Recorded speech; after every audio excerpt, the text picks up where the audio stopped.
হাতীবান্ধা কেন্দ্রীয় bus stand থেকে পশ্চিমে একটু দূরেই এবং হাতীবান্ধা রেল স্টেশনের পাশেই বীর মুক্তিযোদ্ধা বাজার।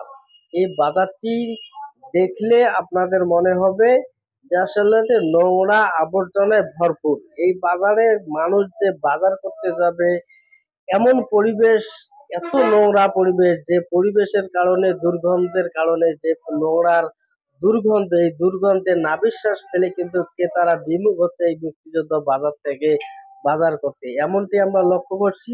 আমরা দেখছি যে আজকে বাজারটি সরেজমিনে আমরা পরিদর্শন করেছি। সেই বাজারটি সরেজমিনে গিয়ে দেখেছি বাজারের মধ্যে হালকা বৃষ্টি হলেই কিন্তু আসলে হাঁটু পানি জমে। এই হাঁটু পানিতেই কিন্তু বিগত দিনের শুকনো ময়লাগুলো ভেসে ওঠে, বাজারের পরিবেশ নষ্ট করছে এবং বাজারের যে ক্রেতা বাড়বে দিন দিন, সেই বাড়ার পরিবেশ এখনো তৈরি হয়নি।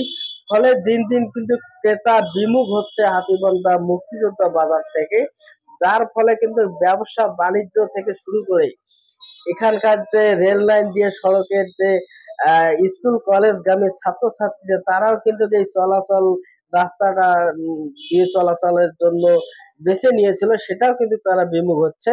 এমনটি আমরা দেখছি হাতীবান্ধা বীর মুক্তিযোদ্ধা বাজারের যে আসলে নোংরার যে পরিবেশ, এই পরিবেশটা দ্রুত বাস্তবায়নের জন্য সংস্কার জরুরি, এমনটা বাজার ব্যবসায়ীরা জানিয়েছেন। আরেকটি বিষয় বাজার ব্যবসায়ীরা জানান, এটি পুরোপুরি মেরামত জরুরি। আমাদের বাজারের যে পরিবেশ, হয়তো বৃষ্টি বা হয়তো মনে করো কোনো কিছু যদি হয়, তাহলে দেখো বাজারের অবস্থা খুবই খারাপ। এমন অবস্থা মনে করো হয়তো বাজার করে কেউ আসবে কিন্তু কেউ আসতে পারে না বাজারের পরিবেশের জন্য। এইটুকুই আর কি। মনে করো হয়তো আমাদের ছেলেও কম, বা পরিবেশটা যদি ভালো হয় আমাদের ছেলেও একটু মনে করো বাড়তি হয়েছে। এখন এই যে হয়তো আবর্জনা দিলে পরে বা হয়তো সাইডে বাইডে, এখন কোথায় যে ফেলাবো সে পরিবেশও নাই ফেলার মতো, বাজারের সাইডে আর কি ফেলে।